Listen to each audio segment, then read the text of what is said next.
வணக்கம் நண்பா, நான் உங்கள் முகுந்தன். இது நம்ம சேனல் ஸ்க்ரூ டிரைவர்.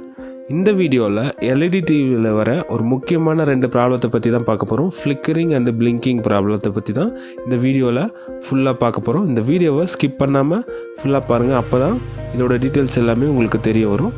வாங்க நம்ம இப்போது வீடியோக்குள்ளே போகலாம்.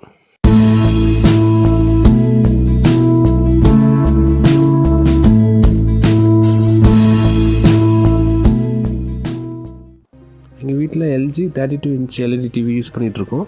அதில் கொஞ்ச நாளைக்கு முன்னாடி பார்த்திங்கன்னா, நம்ம டிவி பார்த்துட்டு இருக்கும்போது நம்ம ஃபேனோ இல்லை லைட்டோ அந்த மாதிரி ஆன் பண்ணும்போது பார்த்திங்கன்னா டிவி திடீர்னு வந்து பிளாக் ஸ்க்ரீன் ஆகிடும். இல்லைனா வந்து பிக்சர் வந்து ஒரு மாதிரியாக ஜிக்ஸாக்காக தெரிகிற மாதிரி ஆகும். உங்களுக்கு நான் வீடியோவில் ஷோ பண்ணியிருக்கேன். இந்த மாதிரி ப்ராப்ளம் ரொம்ப நாளாக இருந்துகிட்டே இருந்துச்சு. நாங்களும் எலக்ட்ரிஷியன்லாம் கூப்பிட்டு செக் பண்ண சொன்னோம், ஒயரிங் அதெல்லாம்.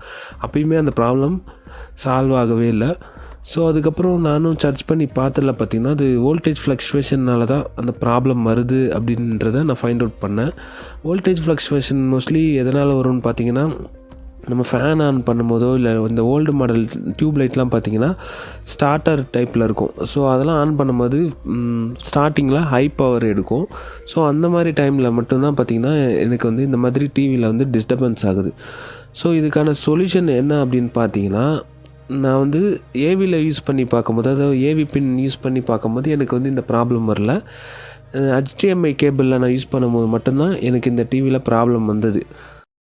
ஆக்சுவலாக நான் யூஸ் பண்ணிகிட்டு இருந்த HDMI கேபிள் பார்த்திங்கன்னா ஒரு நார்மலான பிராண்ட் தான் யூஸ் பண்ணிகிட்டு இருந்தேன். நான் சர்ச் பண்ணி பார்த்ததில் HDMI கேபிளோட குவாலிட்டி கம்மியாக இருந்தால் கூட இந்த மாதிரி வோல்டேஜ் ஃப்ளக்சுவேஷன் ஆகும்போது அதில் போகிற சிக்னல் வந்து பாதிக்கும் அப்படின்ற மாதிரி போட்டிருந்தது. ஸோ அதனால் நான் வேறு ஒரு HDMI கேபிள் வாங்கி போட்டு ட்ரை பண்ணி பார்க்கலாம் அப்படின்ட்டு தான் அமேசானோட ஓன் பிராண்டான அமேசான் பேசிக்ஸ் HDMI கேபிளை ஆர்டர் பண்ணி வாங்கினேன்.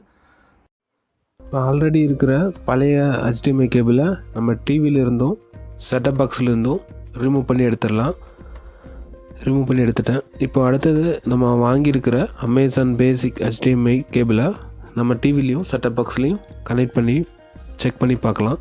இந்த ப்ராப்ளம் சால்வ் ஆகுதா, அப்படி இல்லை சேம் அப்படியே இருக்கா அப்படின்ட்டு.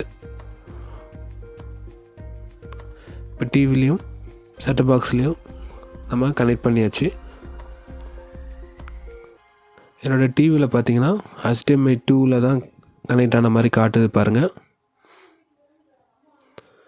இந்த கேபிள் கனெக்ட் பண்ணதுக்கப்புறம் பார்த்திங்கன்னா, நான் ஃபேன் லைட்டு வந்து எத்தனை டைம் ஆன் ஆஃப் பண்ணாலுமே எனக்கு வந்து அந்த ஃப்ளிக்கரிங் ப்ராப்ளமும் அந்த பிளாக் ஸ்க்ரீன் வர ப்ராப்ளமும் எனக்கு வரவே இல்லை.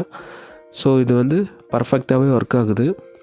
உங்கள் வீட்லேயும் யாருக்காவது இந்த ப்ராப்ளம் இருந்துச்சு அப்படின்னா நீங்களும் இந்த மாதிரி கேபிளை சேஞ்ச் பண்ணிக்கிறது பெட்டர். 100% உங்களுக்கு இது உங்களுக்கு பர்ஃபெக்டாக ஒர்க் ஆகும். கேபிளுக்கான லிங்க்கை வந்து நான் டிஸ்கிரிப்ஷனில் கொடுக்குறேன். வேணுன்றவங்க வாங்கி சேஞ்ச் பண்ணிக்கோங்க. ஓகே நண்பா, இந்த வீடியோ உங்களுக்கு யூஸ்ஃபுல்லாக இருந்திருக்கும்னு நம்புகிறேன். இந்த வீடியோ பிடிச்சிருந்தா லைக் பண்ணுங்கள். இந்த வீடியோ பற்றின ஏதாவது டவுட் இருந்தால் மறக்காமல் கமெண்ட் செக்ஷனில் கமெண்ட் பண்ணுங்கள். இந்த வீடியோவை உங்கள் ஃப்ரெண்ட்ஸ்க்கு மறக்காமல் ஷேர் பண்ணுங்கள். கண்டிப்பாக யாருக்காவது யூஸ்ஃபுல்லாக இருக்கும். இதே மாதிரி இன்ட்ரெஸ்டிங்கான வீடியோஸில் நம்ம மறுபடியும் சந்திப்போம். நன்றி, வணக்கம்.